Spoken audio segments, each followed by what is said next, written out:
აი ხლა რაც შეეხება ქალბატონა სურჩემზე რო ლაპარაკობს. აბა საინტერესოა. ანა ფრანკს თამაშობს. ეხლა ნანას დავიწყო. და დილას საღამო გვაქვს ნანას დაბომბა. და იცი როგორ ქონდა რომ გოგა თქვენ დროს უფრო წყნარად იყო. ჩვენ დროს იყო 12 საათიან, 3 საათიან, 8 საათიან, 12, 3, 8, 12, 3, 8. ერთ თვეში ვიტამაშებთ 69 სპექტაკლი. აი საგიჟეთი. ოღონ იცი ნანა რას თამაშობთ, არ ვიცი. და ნუ სახელ გვარს ვიცოდე და მე დავიწყებდი. ოღონ ვასწრებდით გამოცვლას. და დილის სპექტაკლია ანა ფრანკი. ესეთი სცენაა.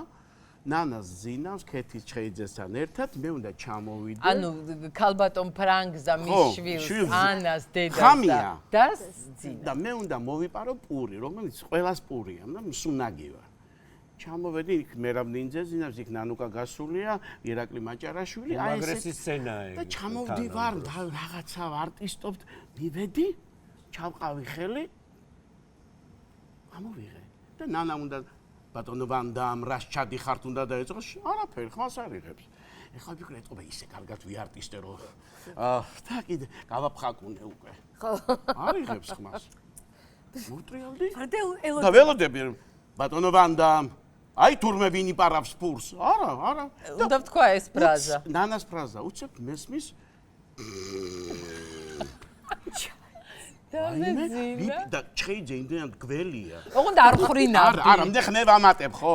და მე ვიღებ ჩხეიძე აკეთებს ამას რომ და გავხედავ, ესე ვალეთ ესე და გავხედავ ჩხეიძე.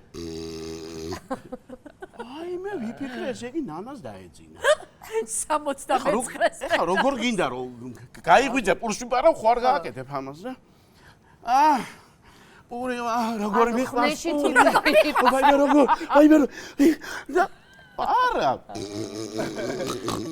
ანგრევს იქნებას და ჩხეიძემ შეყო მე არ სად უწყინა ნანას და აი შონია რომ წამოფრინდა და ეს სპექტაკლი არ უთამაში არასოდეს 200 სპექტაკლი რომ ისეთი ემოციით ბატონო ანდი იმიტომ რომ მიხვდა სად არის ბატონო ანდა ამ პურსი წარია რომ მიხვდები სპექტაკლზე ჩაეძინა ადამიანს სიზმარში ხო გესიზურება მსახიობს ყოველთვის რომ ამ სპექტაკლზე დაგაგვიან და ან ჩაშალე ვერ პოულობ შონიას